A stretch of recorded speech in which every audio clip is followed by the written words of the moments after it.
الحمد لله حمدا طيبا كثيرا مباركا فيه كما يحب ربنا ويرضاه.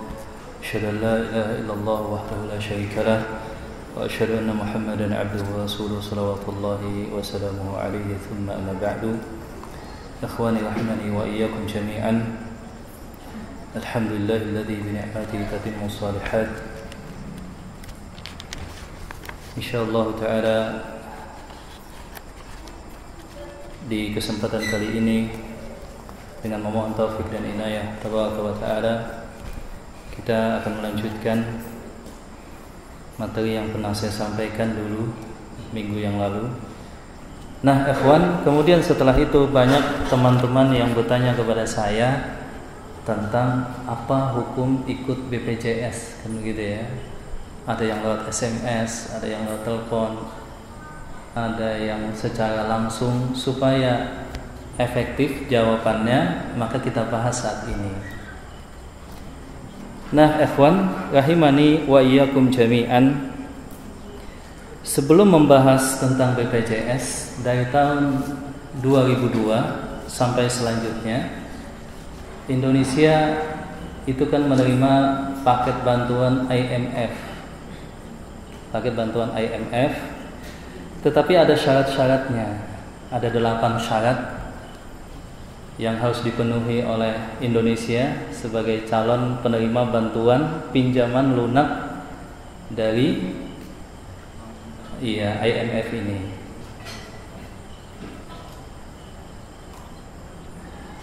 Apa saja? Banyak di sana disebutkan. Tetapi intinya adalah pertama, liberalisasi ekonomi, kemudian kebebasan pasar modal, privatisasi, dan hal-hal yang demikian. Suku bunga harus dinaikkan dan pajak juga dinaikkan. Ada 4 yang saya ingat: liberalisasi ekonomi dan politik, kemudian adanya privatisasi terhadap sumber daya, dan selanjutnya pajak yang harus dinaikkan, serta suku bunga yang harus dinaikkan. Ada beberapa hal lagi, 8 atau 10. Nah, maka sejak itulah IMF kemudian menyodorkan undang-undang apa saja yang diusulkan harus digodok oleh Parlemen Indonesia. Maka lahirlah misalkan undang-undang semisal PMA, undang-undang penanaman modal asing. Kemudian muncul juga undang-undang tentang migas, kemudian tentang minerba, kemudian sumber daya air, serta yang lainnya. Yang terakhir itu adalah Sisdiknas, Sistem Pendidikan Nasional, dan SJN, yaitu Sistem Jaminan Sosial. Kemudian ditingkatkan, diubah, ditunjuk badannya, namanya BPJS tadi. Kita lihat, sebetulnya jaminan ini adalah desakan daripada IMF. Ini harus kita ketahui dulu poinnya. Liberalisasi ekonomi sebagaimana yang terjadi di Eropa. Nah, jemaah dirahmati Allah Subhanahu wa taala, diresmikan oleh Presiden SBY pada tanggal 31 Desember tahun 2013. Dan legalitasnya itu ada 2. Yang pertama, Undang-Undang Nomor 24. Sebelumnya itu adalah Undang-Undang Nomor 40 tahun 2004 tentang bahwa DPR mengamanatkan kepada eksekutif untuk membuat sistem jaminan kesehatan nasional. Dijelaskan di sana pada pasal 5 ayat 1 dan juga pasal 52. Nah, kemudian pada tahun 2011 Undang-Undang Nomor 24 itu dinyatakan di sana bahwa badan yang ditunjuk itu namanya adalah BPJS. Badan Penjamin apa namanya BPJS itu panjangannya? Badan Penyelenggara Jaminan Sosial. Awalnya dulu kita tahu bahwa ada namanya askas dan ada yang namanya askas itu kesehatan, dan yang kedua ketenagakerjaan itu jam sostek. Ada dua, jam sostek ada. Selanjutnya askas diberi tugas melalui keputusan surat Menteri Kesehatan nomor 124/1/Menkes/SK nomor 11 tahun 2004 untuk menyelenggarakan program jaminan kesehatan masyarakat. Jadi yang ditunjuk adalah Kementerian Kesehatan. Baru kemudian secara aplikatif dibentuklah badan khusus namanya BPJS tadi, Badan Pemberi Jaminan Sosial ya, jaminan sosial. Dimulai pada tanggal 31 bulan Desember tahun 2013. Operasinya dimulai tanggal 1 Januari 2014 dan ketenagakerjaan itu mulai tanggal 1 Juli 2014. Nah, ada beberapa hal yang perlu kita catat, bahwa BPJS itu maksudnya adalah jaminan sosial kesehatan bagi seluruh rakyat Indonesia. Walaupun bunyi pasalnya dilihat di sana jaminan supaya masyarakat bisa memenuhi standar pokok minimal. Tidak disebutkan awalnya kesehatan.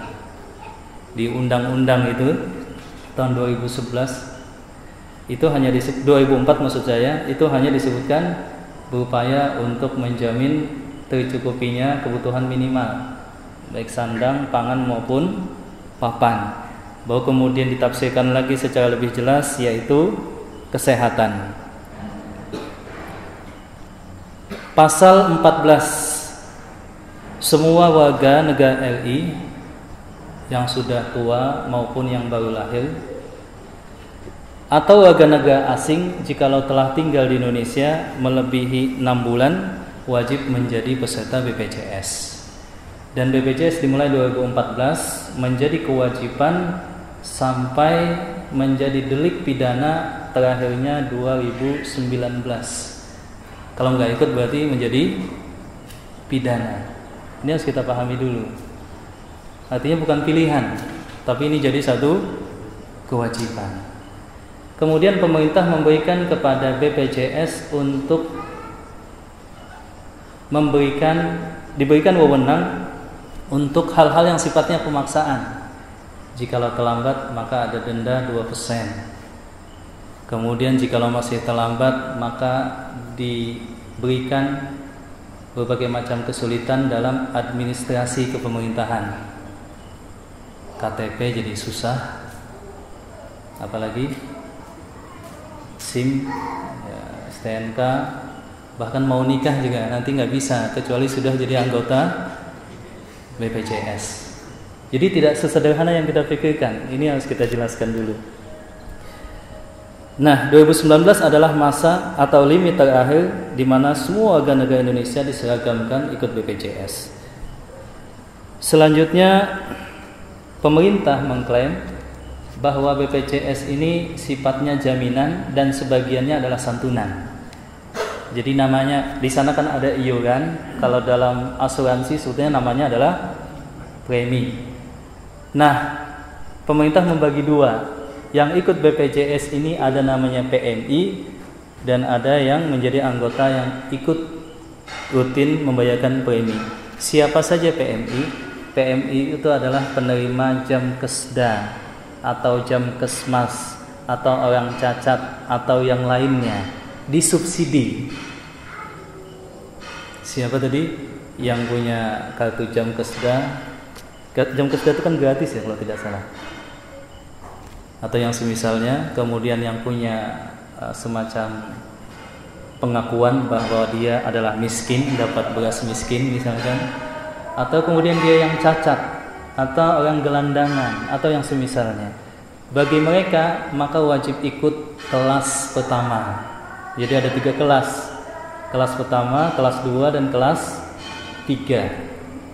Saat itu oleh Pokja draft aturan Joknis BPJS diusulkan bahwa untuk kelas 1 itu kurang lebih 22.000. Saya nggak tahu saat ini berapa ya kelas 1?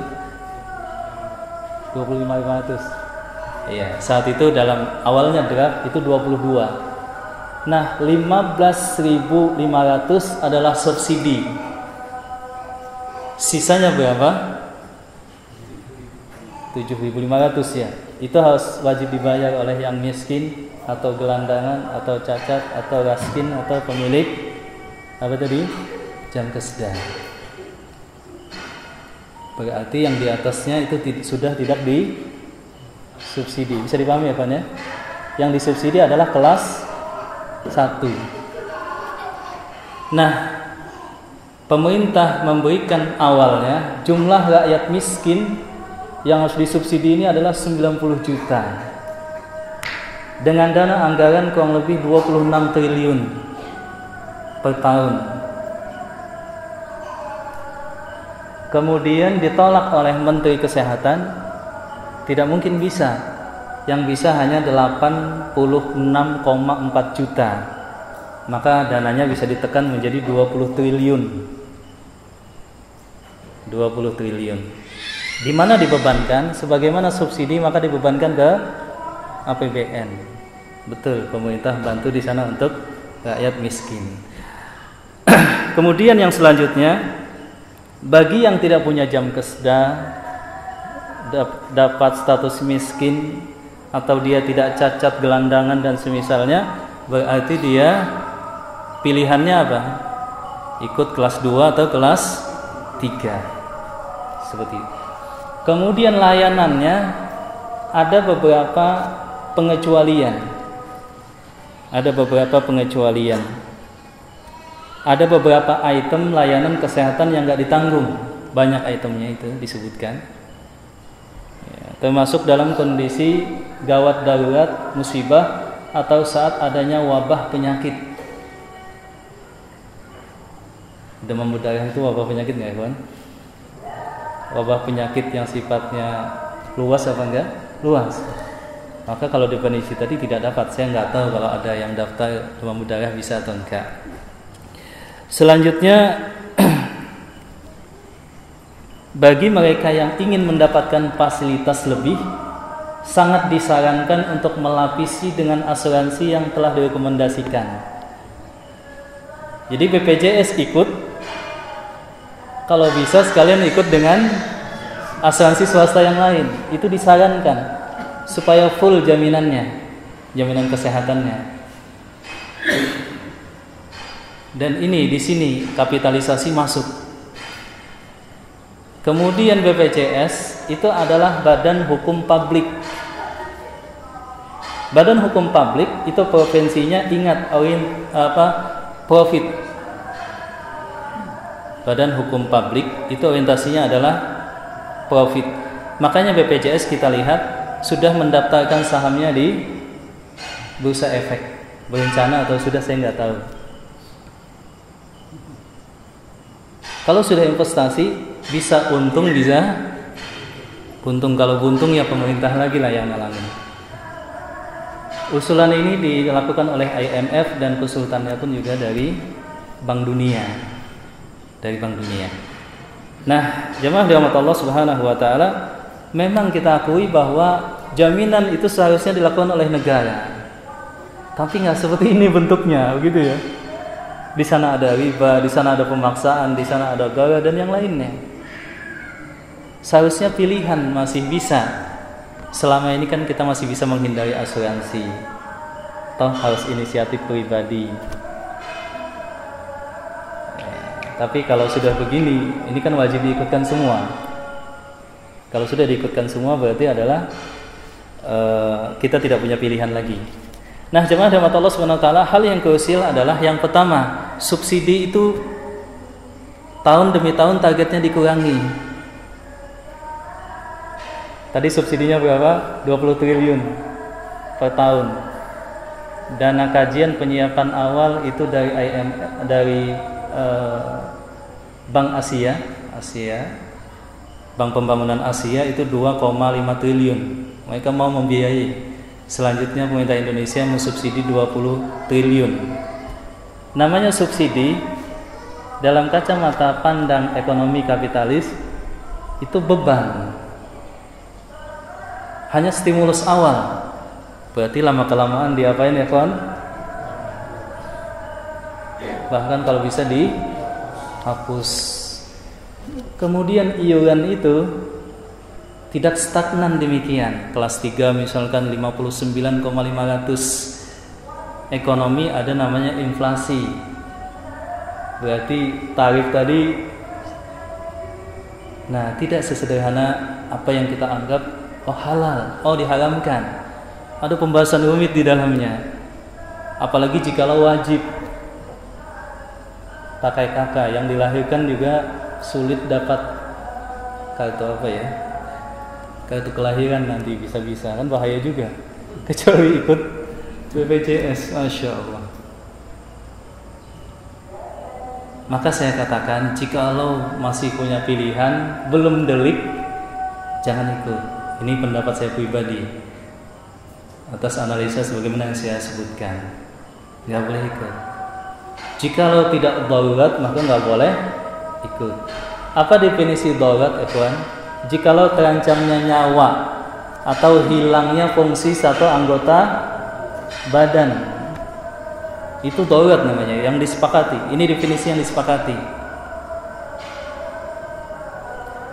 Harus operasi, nggak bisa ditunda, nggak ada uang, ya boleh. Jikalau hubungannya nyawa atau cacat, ya seperti itu. Ya jadi seperti itu ya kawan. Tapi kalau masih ada jalan lain, jangan. Makanya saya ketika ada keluarga sakit kemudian operasi, banyak yang nanya, Ustadz kok nggak ikut BPJS? Zaman gini kok nggak ikut BPJS? Aneh Ustadz ini. Tinggal daftar gratis Ustadz. Habis itu ya Ustadz tinggal hitung berapa anggota keluarga setiap bulan, kemudian bayarnya di belakang gitu. Kata saya iya juga ya. Tapi kan kita harus kaji hukumnya dan kita harus hati-hati. Maka demikian jawaban saya, ikhwan. Ini menjawab SMS atau pertanyaan lewat telepon atau yang lain-lainnya.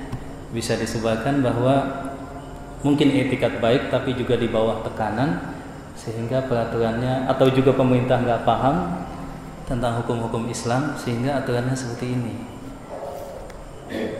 Iya, sampai di sini mungkin ada pertanyaan. Tafadhol, ikhwan. Kita agak lambat dikit isyanya, nggak apa-apa. Baik, silakan.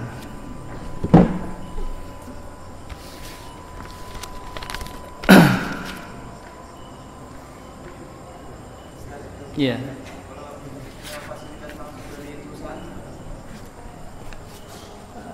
Dalam peraturannya BPJS itu sebagian disubsidi oleh perusahaan, sebagian diambil dari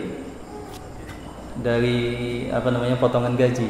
Memang ada subsidi perusahaan juga, kemudian dari gaji. Ada ulama yang membolehkan perusahaan karena bukan inisiatif pribadi, apalagi jikalau disubsidi oleh perusahaan penuh atau setengah. Ya, tapi kita tidak membahas ke sana terlalu jauh. Tapi yang jelas perusahaan pun nanti juga ikut BPJS juga. Diseragamkan semua. Perusahaan, karyawan, atau yang punya cari duit sendiri, pedagang, atau yang nggak kerja, pengangguran, semuanya wajib ikut BPJS. Nah, seperti itu. Jadi, ikhwan, berkaitan dengan kebijakan pemerintah, kita tidak bisa langsung menghukumi. Kita lihat dulu undang-undangnya bagaimana, petunjuk teknisnya bagaimana, dan aplikasi di lapangannya gimana. Dari sana ketahuan gambarannya. Lah Ustaz kan boleh di sana ada subsidi. Subsidinya gimana dulu? Apa yang dimaksud dengan subsidi? Seperti itu. Harus jelas dulu. Jadi sehingga kita berusaha detail dalam membahas satu hukum. Kita lihat dari kaca pandang yang lain. Saat ini pemerintah mengaku mengalami defisit. Jadi BPJS itu lagi begini. Kenapa? Yang ikut itu kata-kata yang sakit begitu.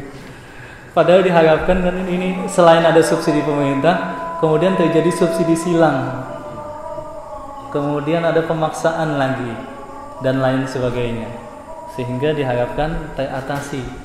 Selama ini 2-3 bulan ini dari laporan keuangannya rugi, belum untung, ikhwan. Berapa gaji ketua direkturnya BPJS itu diusulkan 500 juta. Gaji di Pertamina sekitar 150-an, kemudian gaji di Mandiri 120-an, gaji presiden itu 60 juta, dana taktis 2 miliar. Nah, gaji di BPJS ini rencana mengalami kenaikan berapa kali lipat sampai menjadi 500 juta sebulan, ya, Pak. Gaji tertinggi. Gaji tertinggi. Masya Allah.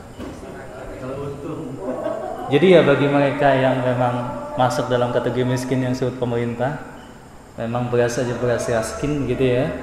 Kemudian juga jam kesda setelah melewati pengamatan utusan pemerintah, rumahnya sederhana, nggak ada perabotan yang ini dan macam-macam. Kemudian dia juga terdesak apalagi, ya nggak masalah tentu saja.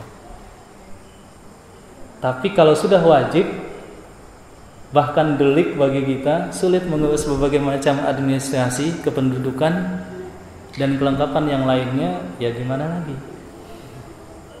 Ini adalah kezaliman pemerintah. Walau akhadha ma lakum, walaupun pemerintah kalian mengambil harta kalian, udah kasih saja. Nanti yang nanggung adalah pemerintahnya. Nah, seperti itu.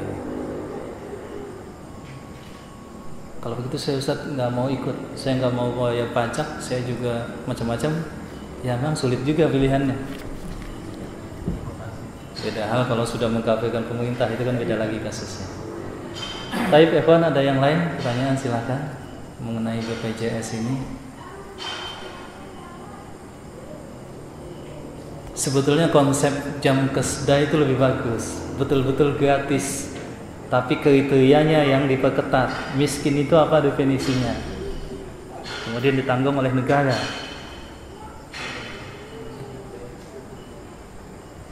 Kalau kita lihat paket ekonomi, perbaikan ekonomi dari IMF tadi, adanya privatisasi dalam layanan publik, maka BUMN akhirnya banyak yang jadi perseroan terbatas, jadi PT. Dulunya kan enggak.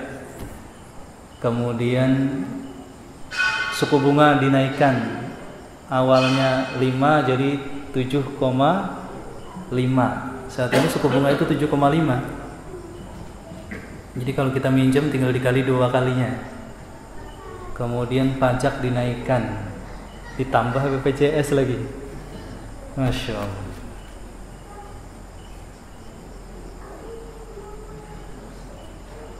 Iya, ini insya Allah sudah kita bisa pahami. Pandangan yang saya berusaha untuk objektif, dilihat dari undang-undang, kemudian bagaimana pelaksanaan teknisnya, kemudian ditimbang dari sudut syariat. Seharusnya pemerintah melakukan perbaikan, mengadakan kerjasama dengan MUI dan pihak yang terkait, diaudit secara syariah dan lain-lain.